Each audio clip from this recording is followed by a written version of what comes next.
방송에서 제공하는 투자 정보는 투자 판단에 대한 조언입니다. 방송에서 제공하는 주식의 가치, 가격 상승 및 가격 하락에 대해서는 방송사에서 보장하지 않습니다.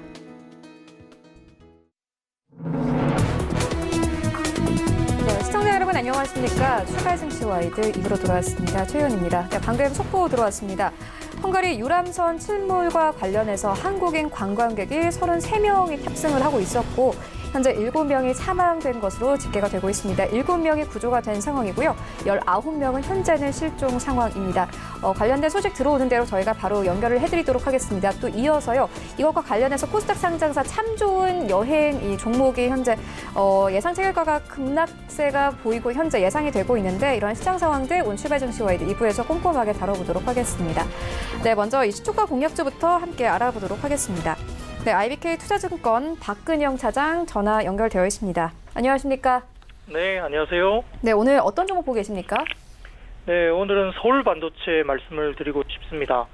1분기가 일부 실적이 부진했습니다. 아마 베트남 공장 이전 비용이라든지 공장 이전에 따른 아마 가동률 하락 때문에 1분기가 약간 부진했습니다만은 2분기에는 최근에 환율 효과를 볼 수 있을 것으로 보고 있고요.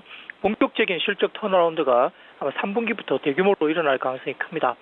TV 제품, 신제품 출시 효과가 예상되고 있는데 3분기부터 QLED 신제품 출시와 대면화 지속으로 실적 개선의 원동력이 될 수 있습니다.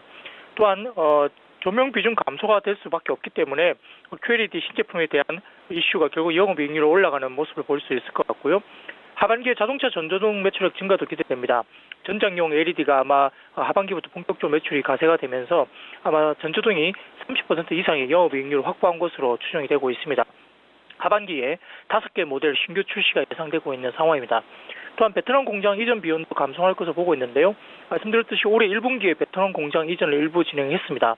여기에 따라서 하반기부터는 베트남 공장 가동이 올라오면서 원가 경쟁력도 충분히 확보될 수 있는 상황으로 볼 수 있습니다. 하반기에는 공장 이전이 잠시 중단될 예정이고 얘는 1분기부터 남은 이전이 이야기가 되고 있기 때문에 아마 하반기에는 공장 이전 관련된 비용은 없을 것으로 보고 있습니다. 말씀드렸듯이 환율 환경도 원달러 환율이 이제 1,200원대 언저리까지 올라오면서 수출 관련된 부분에서도 상당히 매출액과 이익 부분에 기여를 할 것으로 봅니다. 또한 미중 무역 분쟁의 수혜로 결국은 LED 시장에서의 특허 문제가 이야기될 수 있는데 서울 반도체 같은 경우는 보유한 특허 경쟁력을 기반으로 LED 시장 주도권을 확보할 수 있을 것으로 보고 있습니다. 또한 신사업 부분에서도 빅셀 기술을 보유한 레이칸을 2018년 2월에 인수했습니다. 아마 올해 상반기 중에 빅셀 제품 판매를 시작할 것으로 보고 있고요. 초기 매출이 크지 않지만 신사업에 대한 장기 성장 동력으로 본다면 서울 반도체에 대한 긍정적인 요소가 될 수 있습니다. 가격 전략은 현재가부터 17,500원 구간의 눌림목 구간 매수와 목표가는 24,000원, 선절가는 17,000원 말씀드리겠습니다. 네, 알겠습니다. 지금까지 IBK 투자증권 박근영 차장과 함께했습니다. 고맙습니다. 감사합니다. 네, 본격적인 라이브 매매 타임을 갖기에 앞서서요. 오늘 저희와 함께 해주실 두 분의 전문가 먼저 화면으로 함께 만나보고 오겠습니다.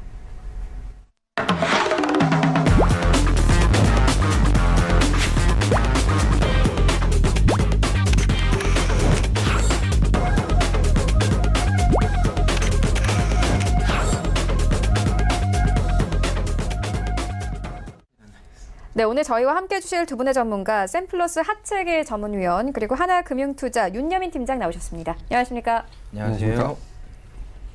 네, 먼저 수익률 현황부터 함께 만나보고 오겠습니다. 네, 먼저 하체계위원회 최근 추천주입니다. 5월 23일에 주셨던 윈스가 일주일 만에 10%에 가까운 수익률을 내고 있고요. 사마 알미늄은 4.36%, 그리고 5월 16일에 주셨던 다산 네트워크스는 49% 이상의 수익률을 가져갑니다. 네, 윤여민 팀장의 최근 추천주입니다. 5월 23일에 주셨던 포스코 케미컬 4.73%, 그리고 휠라코리아는 0.25%의 수익률을 가져가고 있습니다. 네, 전체 수익률 탑 8입니다. 8위부터요. 홍기범 연구원의 드림텍 올라와 있습니다. 5월 14일에 매수 의견 주셨고 수익률이 17%가 넘었습니다. 7위에는 반종미 소장의 DA 테크놀로지 올라와 있는데요. 이 5월 21일에 매수 의견 주셨고 약 일주일 만에 수익률이 17%가 넘었습니다. 6위 올라온 최낙철 팀장의 윈스는요, 벌써 목표가를 터치했는데요. 약 3주 만에 수익률 24% 이상 가져갑니다. 네, 그리고 5위에는 한정민 팀장의 인콘 올라와 있습니다. 5월 23일 딱 일주일 전에 추천을 해주셨는데 수익률이 31%가 넘었고요. 4위는 반종민 소장의 SD 시스템 올라와 있습니다. 5월 21일에 매수 의견 주셨고 수익률 34.44% 가져갑니다. 네, 3위에는 홍기범 연구원의 제로투세븐 올라와 있습니다. 4월 30일에 매수 의견 주셨고요. 한 달 만에 수익률이 39%가 넘었습니다. 2위는 하체기위원회 다산 넥트웍스 올라와 있는데요.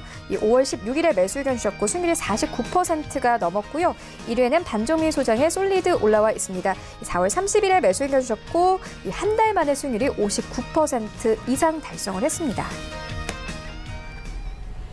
네, 이어서 리뷰 듣고 가도록 하겠습니다. 하채기 위원께서 윈스를 추천해 주셨는데 5월 23일에 추천을 해주셨습니다. 약 일주일 만에 수익률이 10%에 가깝습니다. 리뷰 들어보도록 하겠습니다. 네, 윈스를 제가 지난주에 한번 제가 언급드렸는데, 윈스 같은 경우는 이제 보안주로서의 상당히 좀 관심을 좀 가져보자는 말씀 드렸어요. 일단 보안주 같은 경우 5 통신뿐만 아니라 사물 인터넷, 그다음에 자율주행, 그리고 뭐 빅데이터, 뭐 핀테크 등 다양하게 지금 연관이 되기 때문에 일단은 어떤 뭐 제품이라든가 이런 걸 뭐 설치를 했다라면 그 방어를 할 수 있는 보안이 필요하다는 거죠. 그래서 보안 관련된 종목들이 앞으로 해서 조금 더 부각이 될 수 있기 때문에 그래서 보안주 쪽으로 여러분께서 좀 포커스를 맞춰가지고 매매 타임을 잡아보는 것도 좀 괜찮겠다는 말씀 드리고, 일단은 윈스 같은 경우는 제가 목표가를 21,000원에 말씀을 드렸습니다. 네. 일단 뭐 21,000원에 오게 되면은 거기서 또 다시 또 목표가를 또 상향으로 올리겠다는 말씀 드립니다. 일단은 가지고 계신 분들은 계속해서 홀딩 전략으로 가져가시면 되겠습니다. 네, 21,000원까지 기대해 보도록 하겠습니다. 이어서 다음 리뷰 들어보도록 하겠습니다. 윤여민 팀장님께서 5월 23일에 포스코케미컬 추천해 주셨는데 현재 수익률 5%에 가깝습니다. 리뷰 들어보도록 하겠습니다.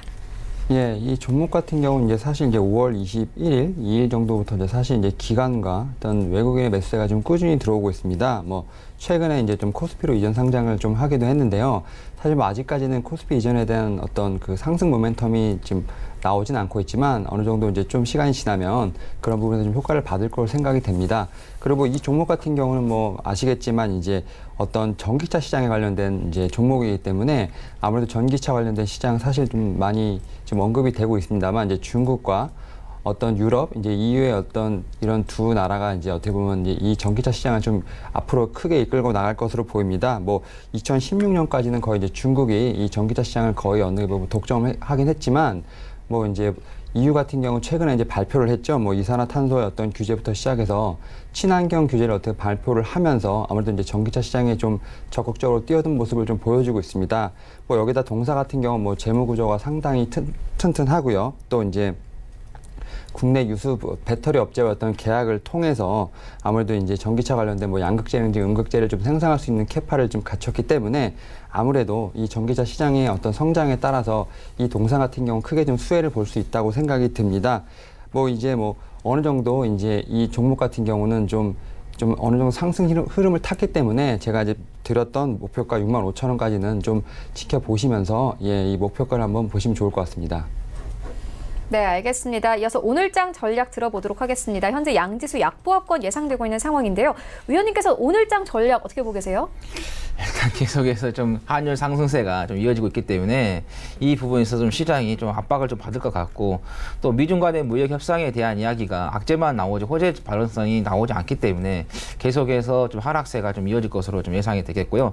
그다음에 그 좀 지수를 좀 보면은 반등이 좀 나왔어야 하는데 반등이 나오지 못하고 살짝 지금 다시 한번 5일선에 하단에 이어지면서 음봉이 좀 만들어졌기 때문에 계속해서 약세 시장이 좀 이어질 수 있는 부분이 있기 때문에 여러분께서 접근하실 때는 좀 보수적으로 좀 접근을 하시는 게 좋겠다는 말씀을 드립니다. 네, 보수적 접근을 추천해 주셨고요. 이어서 윤여민 팀장님께 오늘장 전략 들어보도록 하겠습니다. 예, 앞서 말씀하셨던 거와 저는 거의 동일하게 이제 생각을 하는데 아무래도 이제 어떤 국내 경기라든지 글로벌 경기가 상당히 불확실성이 보이고 있습니다. 뭐 최근에 미국 같은 경우는 국채로 이제 뭐 수급이 쏠리는 현상을 보는 것도 이제 하나의 그 단면이라고 볼 수 있겠는데요. 제가 누누이 말씀드리지만 어떤 어떤 상승하는 어떤 장을 이끌어가는 섹터보다는 좀 개별 종목, 좀 상승이나 어떤 신사업이라든지 이런 어떤 실적에 대한 모멘텀 있는 개별 종목을 잘 선발하셔서 거기에 맞게끔 투자를 하시는 것을 권유를 드리도록 하겠습니다.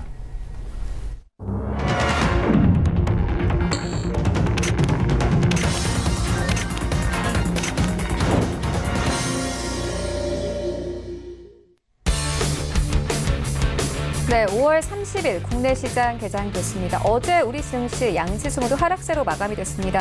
코스피는 2020선까지 내려오면서 약 1월 달 이후로 가장 낮은 수준까지 내려온 상황이고요. 코스닥은 690선까지 내려오면서 마감이 됐습니다. 간밤에 뉴욕 증시 3대 지수도 모두 하락을 했습니다. 하지만 특징적인 것은요, 이 하락장에서도 필라델피아 반도체 지수가 0.4% 정도의 상승세를 보이면서 마감이 됐습니다. 반도체 종목들이 강세 보였는데 오늘 함께 살펴보시면 좋을 것 같고요. 그리고 오늘 아침 증권사 리포트 쏟아지고 있습니다. 일단 SK 하이닉스의 목표가를 하향 조정하는 리포트가 다수 나왔습니다. 이어서 바이오 쪽 최대 이벤트죠. 아스코가 다음 달 3일부터 6일까지 열리게 되는데요. 이와 관련해서 오늘 아침에 리포트 다수 나온 상황입니다. 바이오주 투자 심리가 약화됐지만 함께 살펴보시면 좋을 것 같습니다. 먼저 오늘 시장 어떻게 흘러가고 있는지 시장으로 함께 가보시죠. 네, 1위부터 5위까지 혼조세 나타냅니다. 일단 삼성전자, SK 하이닉스 나란히 상승 출발합니다. 삼성전자 1% 가깝게 상승하면서 41,000원대에서 42,000원대까지 단숨에 올라섰습니다. SK 하이닉스도 강보합권 66,400원 선까지 올라섰고요. 현대차 오늘도 빠집니다. 1% 넘게 빠지면서 132,500원에 거래가 되고 있는데요. 이 노조와 관련해서 좀 악재가 있는 상황이고요. 셀트리온 오늘 0.5%의 하락세 1,000원 빠진 184,000원 선에서 출발합니다. 여기부터 10위까지도 함께 만나보시죠. 네, LG화학이 오늘 2%대 강세로 출발하고 있습니다. 33만 원 선까지 바짝 다가섰고요. 반면에 7위부터 10위권까지는 1%대 하락세로 현재 출발을 하고 있습니다. 신한지수 1% 넘게 하락하면서 4만 5천 원대에서 포스코도 마찬가지입니다. 1% 넘게 빠지면서 23만 4천 원에 거래가 되고 있고요. 현대모비스가 9위권까지 올라오고 SK텔레콤이 10위권까지 빠진 상황입니다. 현대모비스는 1% 넘게 하락하면서 21만 4천 원에 거래가 되고 있고 SK텔레콤 약보합권 25만 원 선에서 출발하고 있습니다. 지수 함께 만나보시죠. 자, 양지수 상승 출발합니다. 코스피 0.3% 상승하면서 다시 2030선까지 회복을 했고요. 코스닥도 0.39% 상승하면서 694포인트까지 올랐습니다. 코스닥 시가총액 상위 종목들의 흐름도 만나보시죠. 네, 셀트리온 헬스케어 어제도 2% 가깝게 빠졌습니다. 오늘 약보합권 55,600원에 거래가 되고 있고요. 어제 하락장에서 나홀로 빨간불 켜낸 CJ ENM 오늘 강보합권에서 출발합니다. 184,500원에 거래가 되고 있고요. 신라젠 어제 4%대 급락세로 마감이 됐습니다. 이제 54,000원대까지 내려온 모습 확인할 수 있는데 오늘 0.5% 강보합권 55,000원대 눈앞에 두고 있는 상황입니다. 헬릭스미스가 어제 13% 넘게 하락을 했습니다. 유상증자와 관련해서 좀 이슈가 있는 상황인데요. 오늘도 하락세 이어갑니다. 2% 가깝게 하락하면서 184,600원에 거래가 되고 있고요. HLB 어제 3.86% 하락했습니다. 오늘 조금씩 회복하고요. 0.86% 상승하면서 7만 원대까지 회복했습니다. 6위부터 10위까지도 함께 만나보시죠. 네, 펄어비스가 6위권까지 올라온 모습 확인할 수 있습니다. 어제 2% 넘게 하락을 했는데 오늘 0.05% 약보합권에서 출발하고 있고 메디톡스도 어제 2%대 하락세 나왔습니다. 오늘 1% 가까이 추가 하락하면서 출발합니다. 42만 6천 원대에서 출발을 하고 있습니다. 스튜디오 드래곤 오랜만에 빨간불 켜냅니다. 어제도 하락세 나왔습니다. 어제 2% 가깝게 하락했는데 오늘 1% 상승하면서 회복하고요. 73,800원 선까지 올랐습니다. 휴젤이 9위권 그리고 셀트리온지약 10위권까지 여전히 올라와 있는 상황이고 휴젤의 0.7% 상승세, 셀트리온 제약도 마찬가지로 0.7% 상승하면서 출발합니다. 5만 원대 회복했습니다. 네, 나도 고수가 될 수 있다 라이브 매매타임 본격적으로 시작을 해보도록 하겠습니다. 먼저 하채기 위원님께서 가지고 오신 3가지 종목 만나보도록 하겠습니다. 네, 제가 드릴 종목은 첫 번째는 PC 디렉터입니다. PC 디렉터 같은 경우는 해외에서 IT 부품들을 좀 수입해서 국내에 유통하고 있는 업체인데요. 주로 유통하는 부품은 CPU, 그다음에 스토리지, 메인보드, SSD 등 IT 하드웨어를 좀 하고 있고 거기에다가 지금은 이제 사물 인터넷이 시장이 계속해서 커가는 그런 부분이기 때문에 사물인 인터넷 관련된 제품도 좀 유통하고 있고요. 그다음에 아까 조금 전에 말씀드린 것처럼 이제는 이런 것 사물 인터넷이라든가 5G 등 그다음에 빅데이터, 뭐 인공지능, 음성인식 이런 것들 다 설치를 하더라도 그거를 지킬 수 있는 방어 역할을 할 수 있는 보안 쪽에도 시장이 계속해 좀 확대가 될 것 같다. 그래서 지금 PC 디렉트 같은 경우는 보안 솔루션도 좀 유통으로 좀 하고 있다라는 건 말씀드리겠고, 그리고 좀 최근에는 프랑스하고 중국에서의 그 드론 제품에 대해서도 좀 유통을 하고 있다. 이 드론 같은 경우는 우리 농업 생활에서도 좀 사용하게 되고, 그다음에 국방 사업에서도 좀 사용하게 되는 부분, 그다음에 상업 쪽에서 뭐 택배 같은 거, 운송 쪽에도 좀 관련이 되기 때문에 앞으로도 계속해서 성장할 수 있는 부분, 이것도 좀 참고하시면 좋겠다는 말씀드리겠고, 지금은 이제 2분기가 이제 마무리가 2분기가 좀 가고 있지만 1분기도 실적이 지난번에 한번 나왔었는데 1분기 영업이익이 전년 대비해서 한 23% 좀 증가를 했고요. 매출액 같은 경우는 8.1% 좀 증가해서 약 한 654억이 좀 나왔고, 그다음에 재무 구조를 좀 보면은 상당히 좀 안정적으로 뭐 부채라든가 유보율, 그다음에 매출액 같은 것도 보면은 꾸준하게 좀 나오고 있고 안정적인 재무 구조 좀 가지고 있는 부분.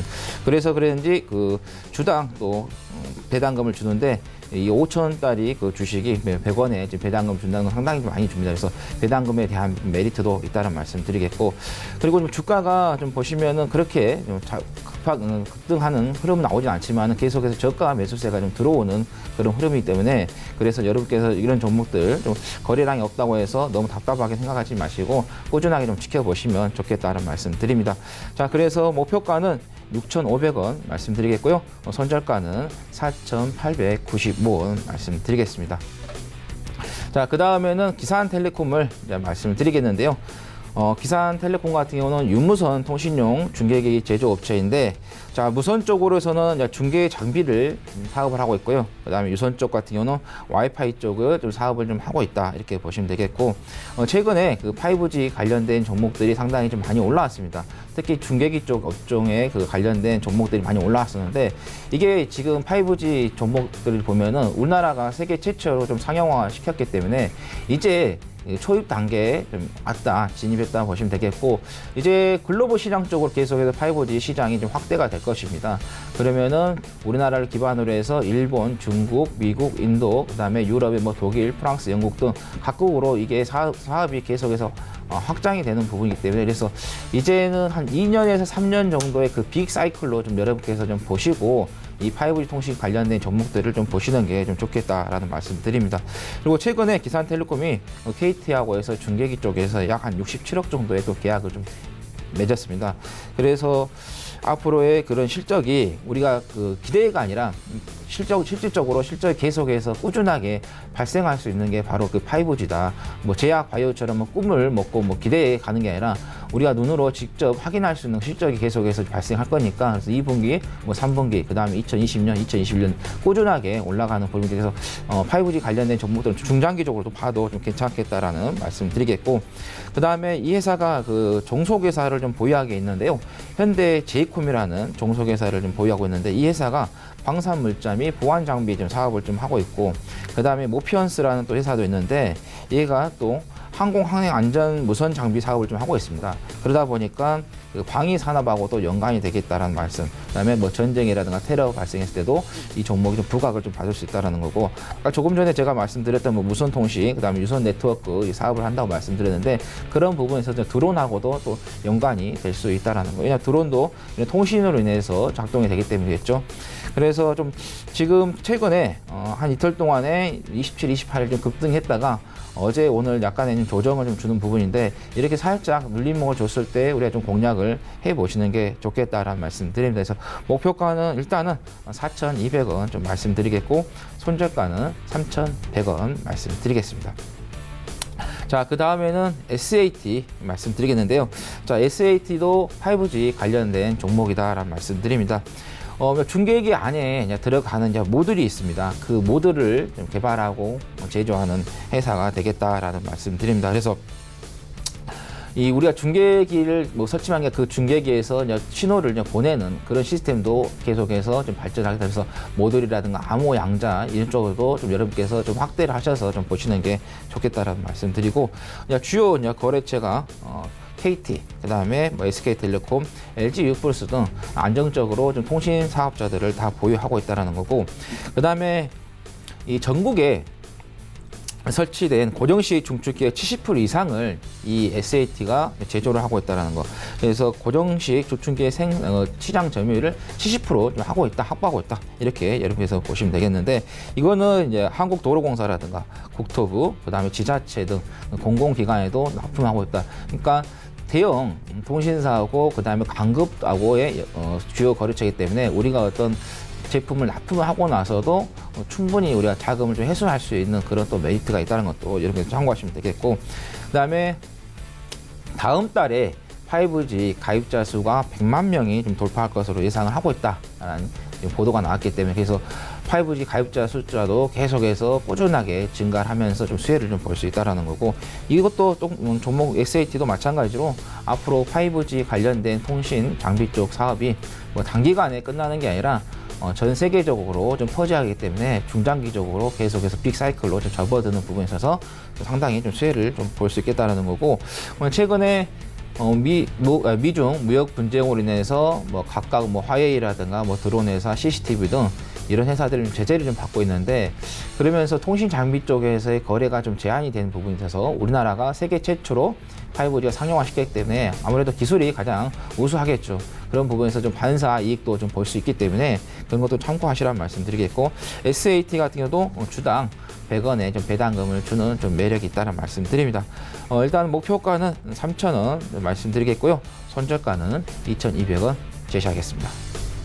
네, 세 가지 종목 만나보고 왔는데요. 정리해보고 가도록 하겠습니다. 먼저 만나본 PC 디렉트는 이 사물 인터넷과 관련해서 수혜를 볼 수 있다는 점 짚어주셨고요. 이어서 만나본 기산텔레콤은 5G뿐만이 아니라 이 현대제이콤이라는 종속회사를 가지고 있기 때문에 이 드론과 관련해서도 수혜를 받을 수 있다는 점 짚어주셨습니다. 마지막으로 SAT도 5G와 관련해서 수혜를 받을 수 있다는 점 짚어주셨습니다. 이어서 윤여민 팀장님의 세 가지 종목 만나보도록 하겠습니다. 예, 제가 오늘 첫 번째로 소개드릴 종목은 제일기획입니다. 이제 동사 같은 경우는 1분기에 이제 호실적을 좀 기록을 하였습니다. 뭐 1사분기 영업이익은 약 300억 원대로 전년 동기 대비 23% 정도 증가를 하였는데요. 이러한 호실적이 이제 2분기에도 이제 계속 지속될 것으로 전망이 되고 있습니다. 특히 2분기 같은 경우는 영업이익 전망치가 전년 동기 대비 11% 증가한 648억 원을 좀 기록을 할 것으로 예상이 되면서 아무래도 분기 사상 최대 실적을 낼 것이 아닌가라는 어떤 예상이 조심스럽게 점쳐지고 있습니다. 사실 이렇게 좀 어떻게 보면 1분기부터 계속 호실적이 나오는 이유가 한 3가지 정도가 있다고 보여지는데요. 아무래도 첫 번째는 이제 디지털 사업 확대라고 볼 수 있겠습니다. 동사 같은 경우는 이제 10년 전부터 디지털 광고 사업을 상당히 이제 적극적으로 공략을 해봤습니다. 뭐 평타이라든지 PBG라든지 아이리스 등 어떤 여러 가지 이제 디지털 광고 마케팅 업체에 한 15업체를 좀 인수를 하였습니다. 이에 따라서 전체 매출에서 디지털 사업이 차지하는 비중은 2010년에 한 19% 정도 됐었는데요. 올해 1분기 같은 경우는 이제 거의 37%에 육박하는 수준으로 이제 거의 한 2배 이상 확대가 되었습니다. 뭐 이러다 보니까 이제 연결 자회사의 어떤 확대로 인해서 어떤 인건비가 상당히 좀 증가했음에도 불구하고 어떤 2015년 4.5%였던 영업이익이 이익률이 아무래도 지난해 5.2%까지 어느 정도 좀 상승하는 모습을 좀 보여주고 있습니다. 어떤 이런 동사의 어떤 광고 제작이라든지 어떤 디지털 마케팅 전략 같은 부분은 이제 곧 실적으로 계속 증명이 되고 있기 때문에 아무래도 이런 디지털 사업 확대에 상당히 좋은 상승 모멘텀이라고 볼 수 있겠습니다. 그리고 두 번째로 이제 해외 사업도 상당히 좀 빠르게 진행이 되고 있는데요. 지난 1분기 같은 경우 이제 동남아시아 쪽의 매출이 거의 22.7% 정도 늘어난 것을 좀 볼 수 있습니다. 여기에 이제 중동, 이제 북미, 유럽 등에서도 이제 다양한 나라에서도 지금 성과를 거두고 있는데요.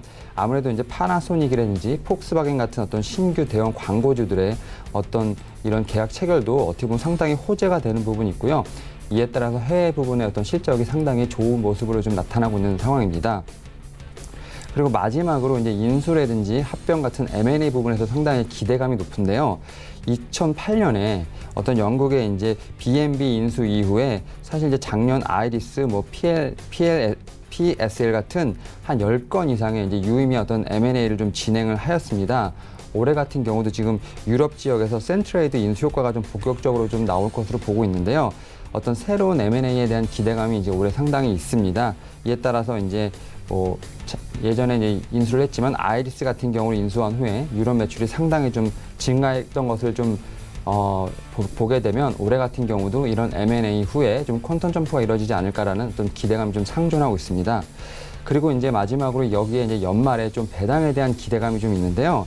뭐 이제 지난해 배당 성향의 어떤 60%를 이제 유지할 경우 올해 배당 수익률 같은 경우도 거의 3.6%에 달할 것으로 전망이 되고 있기 때문에 어떤 배당에 대한 매력도 충분히 있을 것으로 보입니다. 뭐 결론적으로 이제 동사 같은 경우 이제 세 개의 어떤 중심 축이 있죠. 디지털 사업 확대라든지 어떤 해외 사업 호조 그리고 M&A에 대한 기대감 이제 분명히 좀 살아 있다고 보입니다.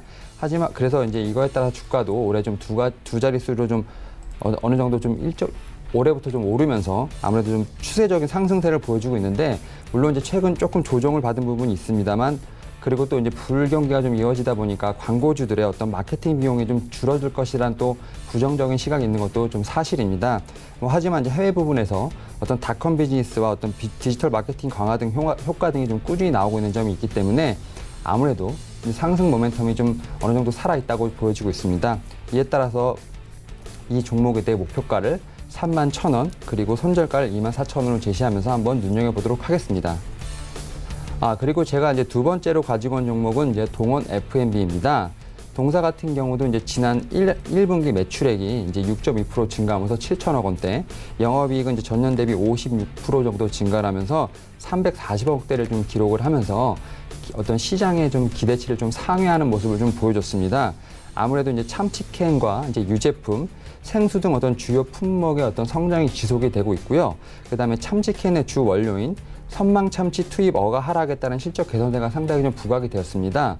특히 이제 1분기에 어떤 선망참치 투입 어가 같은 경우는 작년 동기 대비 21% 정도 하락하기 때문에 톤당 1,500달러가 나왔습니다. 이에 따라서 매입액 절감 효과가 한 70억 정도로 좀 추정이 되고 있는 상황입니다. 뭐 이 같은 이제 1분기 호실적을 바탕으로 이제 올해 최대 실적이 지금 가능할 것이다라는 전망이 좀 조심스럽게 나오고 있습니다.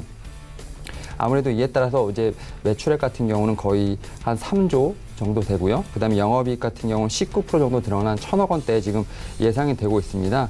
뭐 말씀드린 것처럼 사업부별로 좀 고르게 좀 성장하는 모습을 좀 보여줄 것이라는 이제 전망이 있는데요.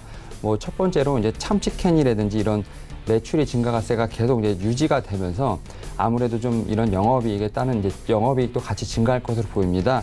뭐 참치캔 부분 같은 경우는 B2B뿐만 아니라 온라인 채널을 중심으로 해서 두 자릿수 성장세가 좀 예상이 되고 있는데요. B2C 채널에서도 뭐 더 참치라든지 선물 세트 판매가 상당히 지금 호조를 보이고 있기 때문에 이런 참치캔 관련된 부분 상당히 좀 좋습니다. 그리고 이제 두 번째로 치즈 부분도 좀 상당히 좀 눈여겨볼 만한데요.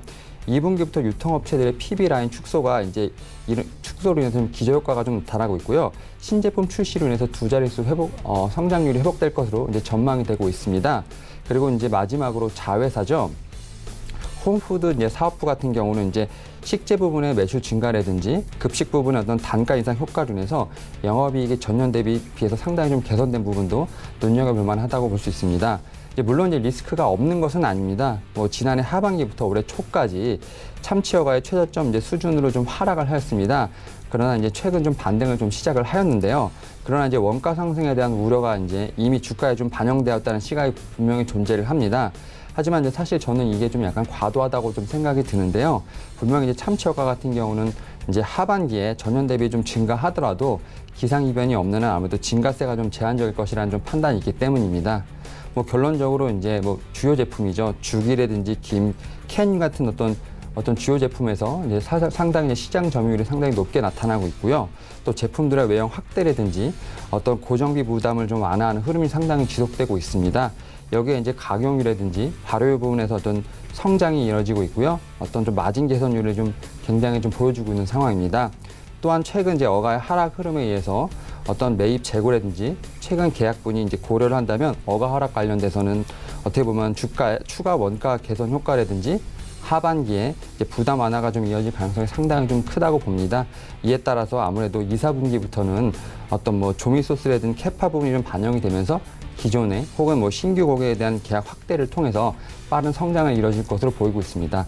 이에 따라서 동사의 이제 목표가를 28만 원 그리고 손절가를 24만 원으로 이제 제시해드리도록 하겠습니다. 제가 오늘 마지막으로 들고 온 종목은 NC소프트입니다. 뭐 이제 게임주로 이제 상당히 유명한 종목인데요. 사실 이 종목 같은 경우는 1분기 실적이 좀 상당히 좀 부진했습니다. 뭐 1분기 영업이익은 전년 동기 대비해서 거의 61% 감소를 하면서 거의 800억에 좀 못 미치는 수준을 기록을 하였는데요. 사실 이제 리니지 1이라든지 리니지 M 같은 경우는 이제 3, 4월에 진행된 대규모 업데이트를 위해서 어떤 아이템 판매 프로모션을 좀 축소를 했고요. 이에 따라서 좀 매출이 좀 감소한 부분이 좀 많이 반영이 된 것 같습니다. 또 인센티브 지급에 따른 어떤 인건비가 좀 증가가 했고요. 또 신작 출시 준비에 따른 마케팅 비용이 좀 증가를 하면서 아무래도 이제 영업이익 같은 경우는 전분기 수준을 유지했기 때문에 좀 영업이익 부분에서 좀 상당히 좀 크게 좀 감소한 부분이 있다고 좀 생각이 됩니다. 그러나 2분기부터 이제 실적이 다시 회복될 것이라는 전망이 상당히 우세합니다. 뭐 이제 첫 번째로 리니지 1 같은 경우는 이제 리마스터 이후 일간 이제 순 이용자 수가 뭐 동시 접촉사와 이제 순 이용자 수가 거의 이제 2배 이상 증가를 했기 때문에 이러한 부분이 분명히 이제 매출에 이어질 것이라는 예상이 있고요. 그리고 두 번째로 이제 리니지 M 같은 경우는 3월에 진행한 이제 대규모 업데이트 이클립스 성과가 좀 반영이 되면서 아무래도 이제 좀 반영이 되면서 좀 매출이 좀 기여할 것으로 보이고요.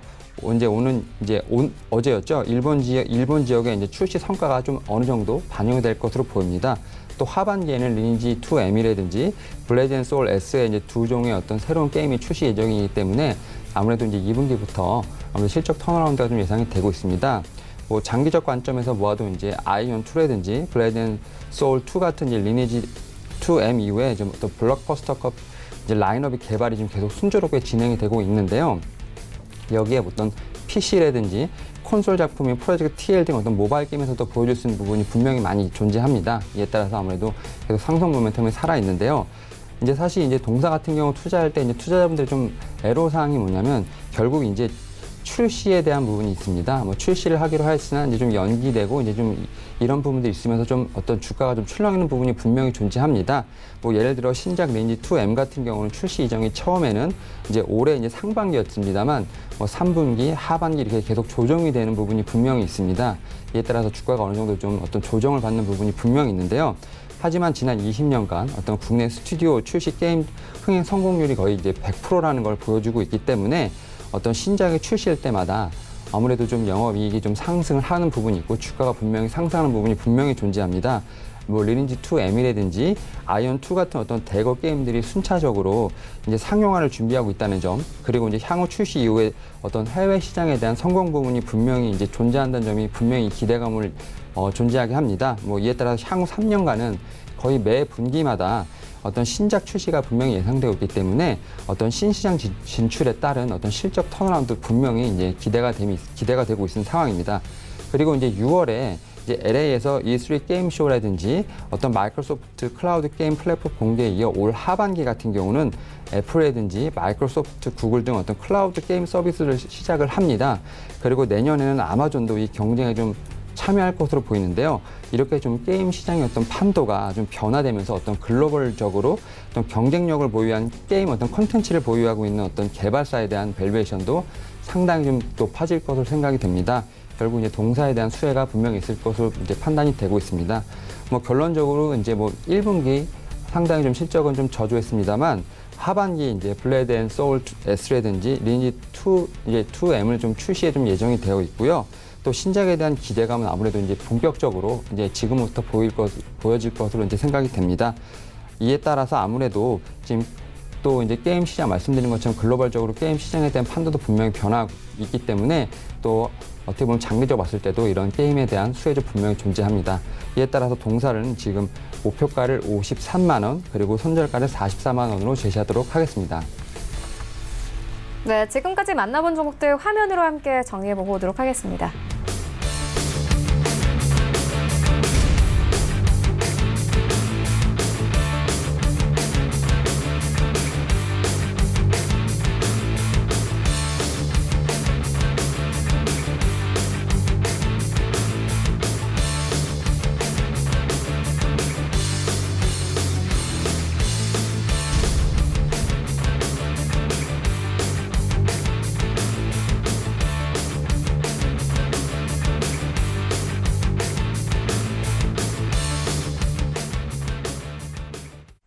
네, 이 시각 특징 특징주 만나보도록 하겠습니다. 먼저 첫 번째 특징주는 우성 사료입니다. 아프리카 돼지 열병이 북한까지 확산됐다라는 소식과 함께 강세 나타내고 있습니다.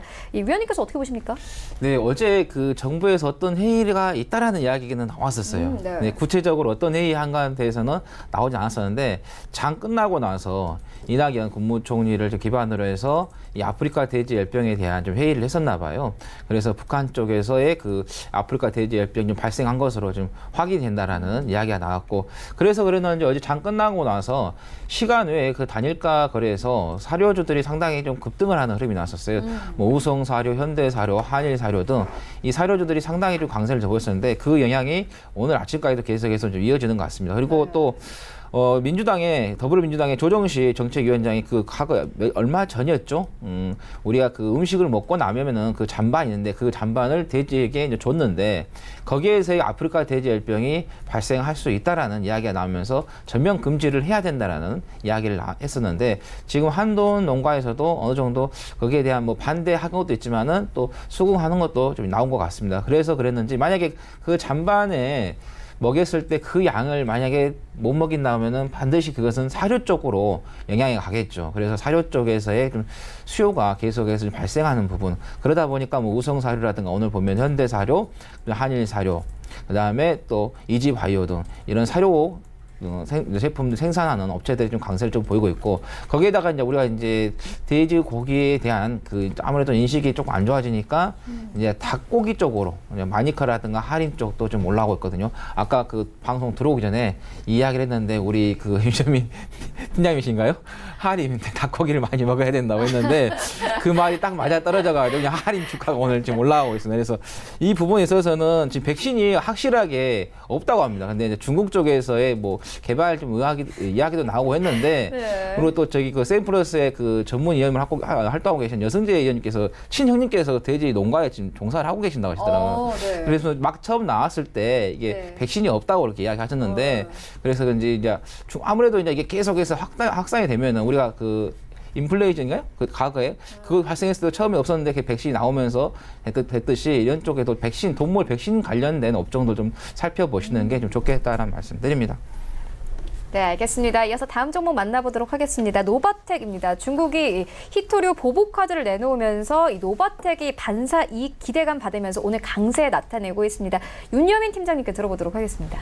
예, 지금 이제 노바텍 같은 경우는 사실 어제 좀 상한가를 기록하고 올해도 지금도 한 13% 이상 좀 상승을 하는 부분이 있는데 아무래도 이제 좀 미국과 중국의 어떤 무역 전쟁의 전쟁의 어떤 반사이익을 좀 보고 있는 종목이라고 보입니다. 사실 이제 이 종목 같은 경우는 이제 뭐 한 21일, 2일부터 이제 시진핑 국가주석의 이제 발언 이후에 좀 꾸준히 좀 상승하는 모습을 좀 보여주고 있는데요.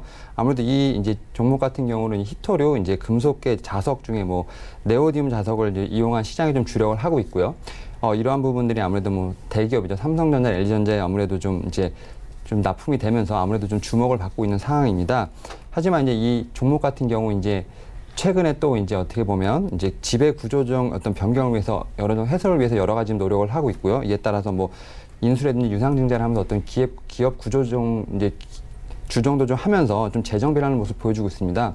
또 그리고 이제 히토류 같은 부분도 분명히 어느 정도 당분간은 상승 모멘텀이 있기 때문에 좀 주목해봐야 종목이긴 하지만 이 종목 같은 경우 사실 너무 이제 갭상승을 하면서 좀 상당히 많이 좀 올라온 부분이 있기 때문에 당장 어떤 추격 매수보다는 어느 정도 차익 실현이 나오고 조정이 나올 때 다시 한번 매수의 관점으로 지켜보시면 좋을 것 같습니다.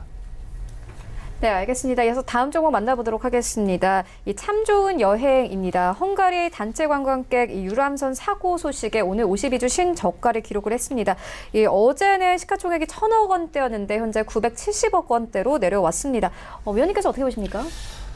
좀 안타까운 일이 좀 발생을 했습니다.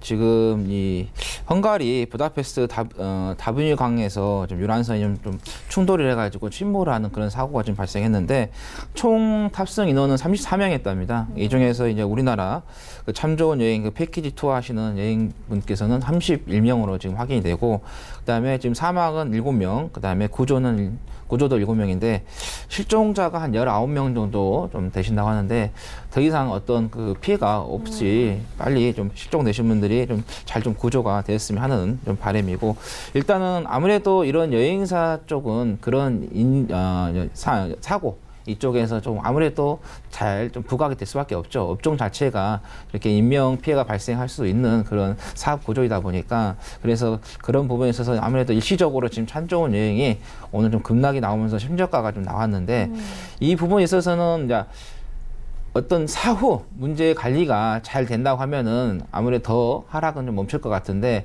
일단 지금 어떤 기사마다 다 좀 알아요. 다르는데 지금 그 유람선에 타셨던 그 여행객분들께서 저 구명조끼를 착용을 좀 안 한 것으로 지금 언론에서 살짝 지금 보도가 나오고 있는데 뭐 조금 더 시간이 좀 지나면 확실한 또 이야기가 나올 것 같은데 정리가 될 것 같은데 근데 지금 개인적으로 이제 주가를 봤을 때는 일단은 신저가가 나왔지만은 이 부분에 있어서는 어느 정도 반발 좀 매수세가 좀 들어올 수 있는데 근데 이 부분뿐 아니라 지금 시장 자체가 지금 계속해서 하락한 부분인데 이 여행 상품 같은 경우는 아무래도 중국 시장과 상당히 밀접한 관계가 있습니다. 그래서 중국에서 그 사드 때문에 아직까지도 계속해서 이런 뭐 게임이라든가 그다음에 드라마, 영화, 그다음에 뭐 여행 이런 쪽에 지금 풀리지 않고 있는 부분이기 때문에 오히려 그쪽에서가 더 빨리 풀려야지만이 또 좋은 결과가 있지 않을까 좀 예상을 해보거든요. 그래서 참조의 여행 주가는 앞으로에서 이 부분도 있지만은 계속해서 좀 주가가 좀 하향세로 여러 가지 그 시장에 봤을 때 좀 이어질 수 있는 부분이기 때문에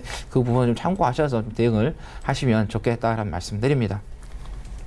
네, 알겠습니다. 지금까지 샘플러스 하채기 전문위원 그리고 하나금융투자 윤여민 팀장과 함께했습니다. 고맙습니다. 네, 탑픽조 하나 더 들어보도록 하겠습니다. 제이비소프트 김재성 팀장 전화 연결되어 있습니다. 안녕하십니까? 네, 안녕하세요. 네, 오늘 어떤 종목 보고 계십니까? 오늘 종목은 지금 이제 3호 개발을 이제 보고 있습니다. 이제 3호 개발은 이제 전문 건설 업체로 이제 설립 이후에 이제 뭐 고속도로 공사, 뭐 이제 지하철 공사, 뭐 항만 시설 공사 등 이제 국내외 주요 토목 공사와 이제 교량 시공에 이제 참여해 왔습니다. 이제 뭐 매출 구성을 보면은 이제 뭐 토공사 및 터널 공사 등이 이제 96% 이상이고요. 이 종목 역시 뭐 토목이나 건설, 도로 등으로 나중에라도 이제 뭐 대북 관련 수혜주로 이제 편입될 가능성도 이제 있다고 보여집니다. 뭐 3차 북미 정상회담에 대한 기대감이 이제 완전히 사라지지 않는 이상, 뭐 비핵화 협상의 판이 완전히 깨지지 않는 이상에는 뭐 대북 관련주의 재료는 여전히 살아 있다라고 볼 수 있고요. 특히나 이제 3호 개발 같은 경우는 뭐 굳이 대북 관련주로 이제 편입되지 않더라도 이제 꾸준하게 이제 공사 수주가 나오고 있고 그로 인한 매출이 이제 지속적으로 이제 좋게 계속 발생이 되고 있는 기업이기 때문에 뭐 기업 자체의 이제 펀더메털로 봤을 때도 이제 충분히 매수할 이유가 있다고 이제 판단이 되어지고 있습니다. 이제 수급적인 측면을 또 이제 봐야 되는데요. 개인이 보유 물량을 매도하기 시작할 때 기관은 오히려 이제 보유 물량을 계속 이제 사들이기 시작을 했고 최근 들어서까지도 기관의 보유 물량이 이제 점차적으로 계속 증가하고 있기 때문에 이제 수급적인 부분에 있어서도 굉장히 긍정적으로 보여지고 있습니다. 뭐 최대주주 지분율이 약 31% 정도 보유하고 있고 자사주 역시 이제 소폭 보유하고 있는 모습이고요. 유통 주식수는 대략 1,590만 주 정도가 됩니다. 2018년도 기준 자산이 이제 2,769억 원, 부채가 이제 928억 원으로 자본이 약 1,841억이고요. 영업이익과 당기순이 역시 4년 연속 흑자를 기록하고 있기 때문에 재무 상태 역시 양호하다고 볼 수가 있습니다. 뭐 주가의 위치가 아예 뭐 바닥권이라고 할 수는 없지만 이제 일정 기간 동안 박스권 상단과 하단을 오가는 흐름을 지금 계속 보여주고 있고 현재 같은 경우는 이제 박스권 하단에 위치해 있기 때문에 박스권 하단을 완전히 이탈하지 않는다면 최소한 뭐 박스권 상단까지는 무난히 상승 가능성이 있다고 예상이 되고 있는 흐름입니다. 매수가는 이제 현재가 이하로 진행하시면 되고요. 이제 목표가는 5,500원, 손절가는 4,250원을 이탈했을 시에 대응해 주시면 되겠습니다. 네, 지금까지 제이비소프트 김재성 팀장과 함께했습니다. 고맙습니다. 네, 감사합니다. 네, 본 방송에서 제공하고 있는 정보는 투자 판단에 대한 조언일 뿐 해당 주식의 가치나 순위를 보장하고 있지 않습니다. 현재 9시 33분 지나가고 있습니다. 이 시각 시황 조금 더 자세하게 살펴보도록 하겠습니다. 네, 현재 코스피 0.4%의 상승세 2032선에서 흘러가고 있습니다. 분봉 함께 보시겠습니다. 네, 34선에서 출발했던 코스피는 39선까지 올랐다가 조금씩 빠지면서 30선에서 흘러가고 있는데요. 하지만 상승세 이어나갑니다. 수급 함께 보시겠습니다. 네, 오늘 기관과 외국인이 삽니다. 외국인이 250억 원 가량 사고 있고요. 개인이 300억 원 넘게 매도하면서 코스피 시장 흘러갑니다. 시가총액 상위 종목들의 흐름 만나보시죠. 네, 1위부터 5위까지 모두 빨간불입니다. 일단 삼성전자가 1% 넘게 상승하면서 42,000원대에서 안정적으로 흘러가고 있고요. SK하이닉스도 강보합권 66,300원에 흘러가고 있습니다. 삼성전자 우선주도 1%대 강세로 흘러가고요. LG화학이 5위권까지 올라오면서 강세 이어나갑니다. 이슈가 하나 있습니다. 지난 2017년 8월부터 올해 5월까지 발생한 ESS 연쇄 화재와 관련해서 LG화학이나 삼성 SDI에 이 책임을 묻기 어렵다는 결론이 나오면서 오늘 강세 이어나가고 있는 것으로 보여집니다. 33만 4천 원대까지 올라왔습니다. 6위부터 10위까지도 함께 만나보시죠. 네, 셀트리온 오늘 1%대 하락세 나옵니다. 하지만 외국인들이 3거래 연속 매수하고 있고요. 어제 기관이 큰 폭으로 매수했습니다. 오늘 18만 3천 원에 거래가 되고 있고 신한지지 1% 넘게 빠집니다. 4만 5,150원에 거래가 되고 있고요. 포스코 현재 강보합권에서 흘러갑니다. 23만 7천 원대까지 올라왔습니다. SK텔레콤도 강보합권 25만 3천 원에서 움직이고 있습니다. 코스닥 시장으로 함께 가보시죠. 네, 오늘 코스닥 0.5%의 하락세 흘러갑니다. 687포인트까지 내려왔네요. 분봉 함께 보시겠습니다. 네, 시간별 움직임 보면요. 9시 6분경에는 696포인트까지 내려오기도 했습니다. 현재 약 10포인트 정도 빠지면서 하락세 이어가고 있습니다. 수급 함께 보시겠습니다. 네, 오늘 개인과 기관이 사고 외국인이 200억 원 가까이 매도하면서 흘러가고 있습니다. 시가총액 상위 종목들의 흐름도 만나보시죠. 네, 1위부터 5위까지 일단 CJ ENM을 제외하고는 모두 하락세로 흘러갑니다. 셀트리온 헬스케어가 어제에서 오늘도 하락세 이어가네요. 1% 넘게 하락하면서 55,100원대에서 거래가 되고 있고요. CJ ENM 강보합권에서 18만 4,500원에 흘러갑니다. 신라젠 0.5%의 하락세, 헬릭스미스도 약보합권에서 흘러가고 있고요. HLB 1% 가깝게 하락을 하면서 69,200원에 흘러가고 있습니다. 6위부터 10위까지도 함께 만나보시죠.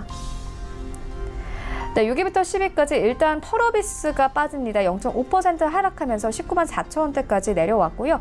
메디톡스 오늘 강보합권에서 흘러가고 있습니다. 43만 원 선에서 거래가 되고 있고요. 스튜디오 드래곤 오늘 강세 이어나갑니다. 2% 이상 상승을 하는데요. 오늘 외국인 쪽에서 많이 삽니다. 특히나 모건 스탠리가 700억 원 가까이 사들이면서 지수 상승 이끕니다. 7만 4,500원대에서 거래됩니다. 휴젤 오늘 1%대 강세 39만 6,200원에 거래가 되고 있고요. 셀트리온제약 0.4% 빠집니다. 49,750원에 거래가 되고 있습니다. 원달러 환율 함께 만나보겠습니다. 네, 현재 이 원달러 환율 1,190원대에서 거래가 되고 있습니다.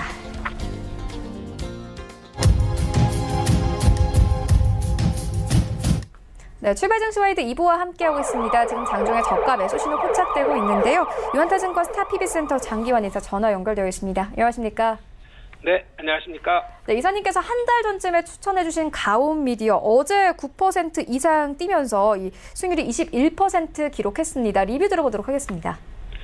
네, 가온미디어 하면은 지금 시장, 그러니까 D램 가격이 하락하면은 가장 수혜를 입을 종목이 가온미디어다.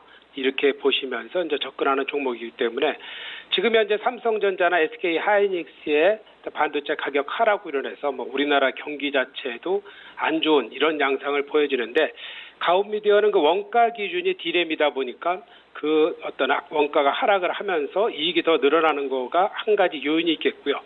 또한 그 인공지능 스피커에 대한 그 지속적인 시장 확대 그리고 전 세계로 수출하는 그 셋톱박스, 인공지능 셋톱박스에 대한 수요의 지속적인 증가, 그리고 환율 인상, 여러 가지 요인을 인해서 올해 그 사상 최대의 매출과 영업이익을 예상하는 그런 회사입니다.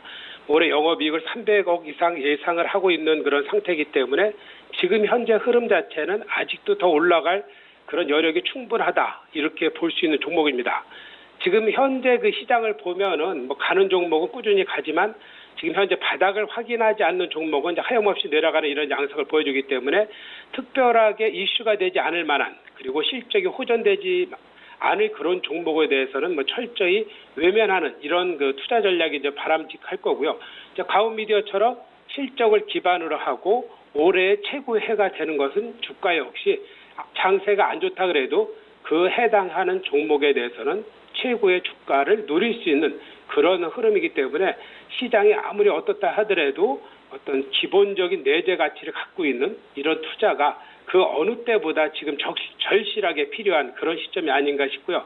아니면은 쉬어가는 이런 전략이 좀 바람직한데 그 가온 미디어에는 거기에 이제 가장 합당한 종목이 아니겠느냐 이렇게 이제 보여지는 것입니다. 네, 알겠습니다. 그렇다면은 오늘 장에서는 어떤 종목 저가 매수해보면 좋겠습니까? 최근 또 장세 흐름의 변화가 우리가 이제 OLED 관련된 그러니까 디스플레이와 관련된 이런 그 반도체 관련 장비들이 더 잘 올라간다는 거죠.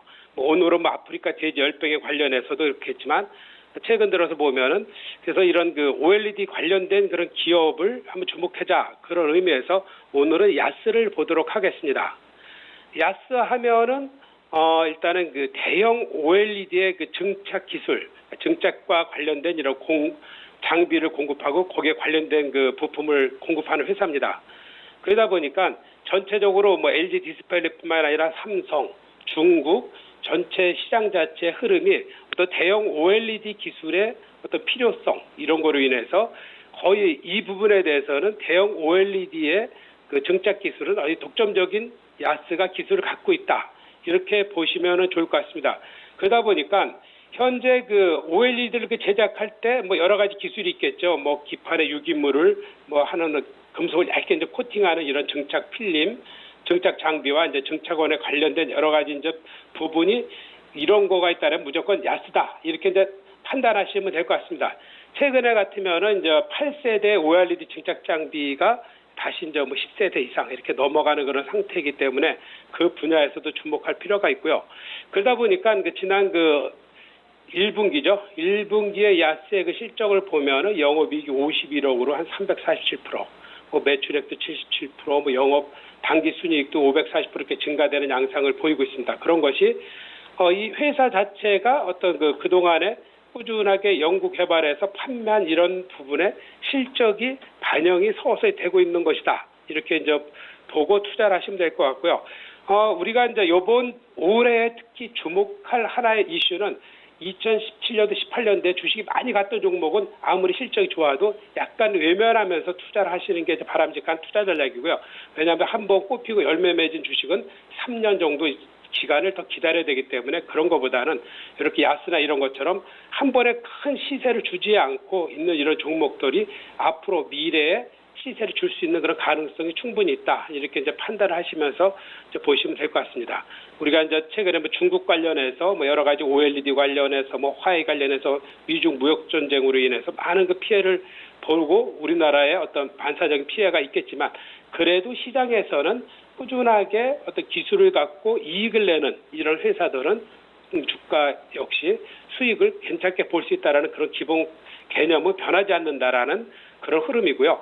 또 야스는 뭐 여러 가지 실적이라든가 신규 수주라든가 이런 것이 올해 한번 기대 볼 수 있는 그런 종목이기 때문에 한번 관심을 가져보자 이런 판단에 따라서 오늘처럼 장세가 이제 흔들릴 때 저점 매수를 하자 그런 판단에 매수가는 한 17,000원 정도를 드리겠고요. 목표가는 25,000원, 손절가는 16,500원 짧게 이렇게 보시면서 시장을 대응하면 괜찮지 않겠느냐 이런 판단을 드리겠습니다. 네, 지금까지 유한타증권 스타PB센터 장기환 이사와 함께했습니다. 고맙습니다. 네, 감사합니다. 네, 계속해서 오늘장 전략 들어보도록 하겠습니다. TOP홀딩스 조성우 대표 화상으로 연결되어 있습니다. 안녕하십니까? 안녕하십니까, 조성욱입니다. 네, 오늘장 전략 어떻게 보고 계십니까? 네, 요즘 뭐 투자자 여러분들 다 힘드시죠. 오늘도 역시 코스닥은 프로그램 매도세가 비차익의 프로그램 매도세가 시장을 짓누르고 있고요. 그나마 코스피는 외국인의 현선물에 소폭 매수세 유입으로 조금 한숨 돌린 그나마 하단을 지지해주고 있는 그런 모습입니다. 여전히 힘든 장세 그리고 개별주 장세가 이어지고 있다고 볼 수 있겠습니다.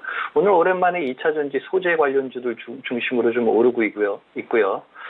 그동안에 랠리를 주도했던 그리고 너무나 증권사의 호평이 이어졌던 5G 관련주들은 소위 먹튀들을 하고 있네요. 요즘은 굉장히 목표 수익률이 낮기 때문에 아무리 모멘텀이 살아있고 실적이 좋아도 외국인과 기관을 중심으로 해서 굉장히 짧은 호흡으로 수익을 챙겨가는 그런 리듬이 반복되고 있습니다. 오늘도 역시 코스닥은 조금 버거워 보이는 흐름입니다. 네, 알겠습니다. 그렇다면 오늘 장에서는 어떤 종목 보고 계십니까? 네, 요즘 같은 장세에서 어떤 종목을 추천해야 된다는 게 참 부담스럽습니다. 그래서 믿을 수 있는 건 실적밖에 없다. 그리고 거기에 정부 수혜라고 하는 모멘텀이 좀 있으면 좋겠다. 주변에 업황이 개선되는 그런 종목이면 좋겠다. 뭐 이런 부분들에 포커스를 맞춰서 종목을 하나 골라봤습니다. 오늘 추천드릴 종목은 아세아제지인데요. 아세아제지는 말씀드린 대로 정부의 수혜를 받을 수밖에 없죠. 지금 전 세계적으로 이 플라스틱, 그러니까 비닐 포장을 대체하는 대체제로서의 그 골판지 수요가 계속 증가하고 있습니다. 뭐 전 세계적인 환경 규제에 대한 전 세계적인 추세이고요. 우리도 마찬가지입니다. 이제 비닐을 자꾸 규제를 하고 있죠. 그래서 업황은 굉장히 좋다고 볼 수 있겠습니다. 또 이 골판지를 제작하는 데 있어서 중요한 부분이 이제 원가 부분이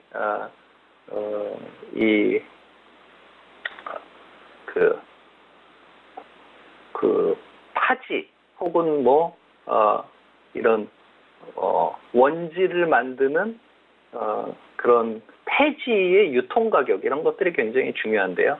그 폐지의 유통 가격이 올해 들어서 2월에 고점을 찍고 톤당 93원까지 2월에 올라갔었는데요. 4월에 톤당 81원까지 하락하고 여전히 하락 추세에 있습니다. 그러니까 원가에 대한 부분들이 많이 세이브돼서 영업이익률이 보존되고 있는 그런 그 리듬에 들어갔다. 그런 업황 사이클에 들어갔다. 이렇게 보실 수 있겠습니다. 특히 아세아제지 같은 경우에는 뭐 신용자산운용이나 국민연금공단 여러분들 좋아하시죠? 이런 그 기관들이 굉장히 선호하는 그런 기업입니다. 그래서 신용자산운용도 10%가 넘게 지분을 가지고 있고 국민연금관리공단은 또 고시를 하게 돼 있죠. 5% 넘게 보유하고 있는 그런 기업입니다. 특히 뭐 온라인 쇼핑 거래도 계속 증가를 하고 있어서 뭐 그런 부분들 최근에 아침에 뭐 택배 이렇게 뭐 모닝 택배 옮겨가고 이런 모닝 택배 시장 커지고 이런 부분에서도 정부에서 슬슬 비닐 규제에 대한 움직임이 조금씩 일어나고 있죠. 그런 부분도 역시 그 택배 시장의 호황도 앞으로 매출을 제고하는 데 있어서 굉장히 좋은 업황이라고 볼 수 있겠습니다. 투자 포인트를 말씀을 드리면요. 최근에 테림 포장이 이제 매각을 하고 있습니다. 그래서 이제 6월에 예비 입찰이 이제 시작이 될 텐데요. 테림 포장의 입찰 예상 가격이 지금 1조 원입니다. 1조 원이면 EV 에비타가 지금 6.1배수 정도 되는데 여러분 EV 에비타라는 개념이 뭐냐면요. EV는 엔터프라이즈 밸류입니다. 그러니까 기업의 시장 가치를 에비타는 세전 영업이익을 이제 약어로 표시를 한 건데요. 기업의 시장 가치를 세전 영업이익으로 나눈 겁니다. 무슨 의미냐 하면은 투자금을 회수하는 기간을 의미합니다. 주로 M&A 시장에서 많이 중요하게 다루는 지표인데요. 예를 들어서 아까 말씀드린 테림 포장이 EV 에비타가 6배수다. 그러면은 투자금을 회수하는데 6년이 걸린다는 뜻입니다. 아세아제지는 얼마나 걸릴까요? 아세아제지는 올해 기준으로 EV 에비타가 2.6배수입니다. 예를 들어서 아세아제지를 M&A에서 산다면 그 아세아제지에 들어간 투자금을 회수하는데 2.6년밖에 걸리지 않는다라는 뜻입니다. 얼마나 저평가되어 있는 기업인지를 알 수 있죠. 현금 자산만 지난 분기 기준으로 727억 정도의 현금 자산을 가지고 있습니다. 그리고 그 현금성 자산이 대부분 당좌 자산입니다. 바로 현금화가 가능한 자산이라는 뜻이죠. 그리고 PER 밸류는 지금 4배수 정도 수준에 있습니다. 자, 정책 수혜의 모멘텀, 저평가돼 있다, 실적이 좋다. 물론 1분기에는 조금 폐지 가격이 흔들려서 1분기에 실적이 다소 조금 부진한 모습을 보였습니다만 2분기는 또 이제 성수기 사이클로 진입을 하죠. 그러면 2분기부터 앞으로 연말까지는 이 저평가되어 있는 PER 밸류가 다시 제자리를 찾아가는 그런 과정이 되지 않겠습니다.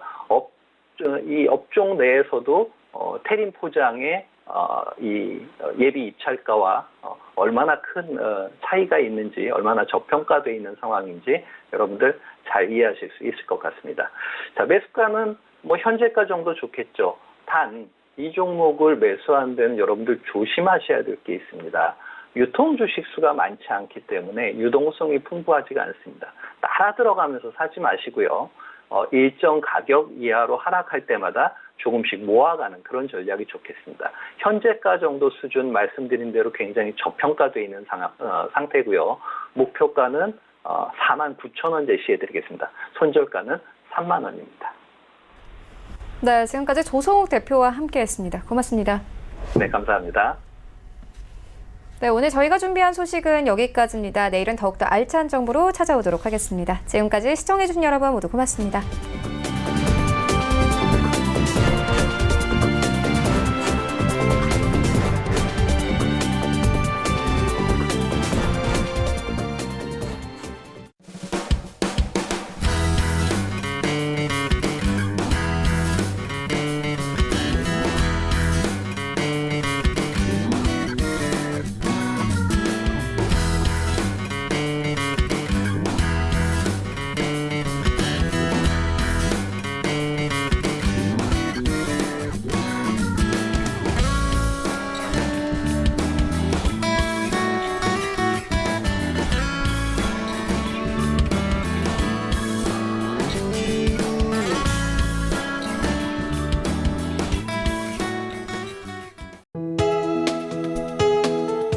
방송에서 제공하는 투자 정보는 투자 판단에 대한 조언입니다. 방송에서 제공하는 주식의 가치, 가격 상승 및 가격 하락에 대해서는 방송사에서 보장하지 않습니다.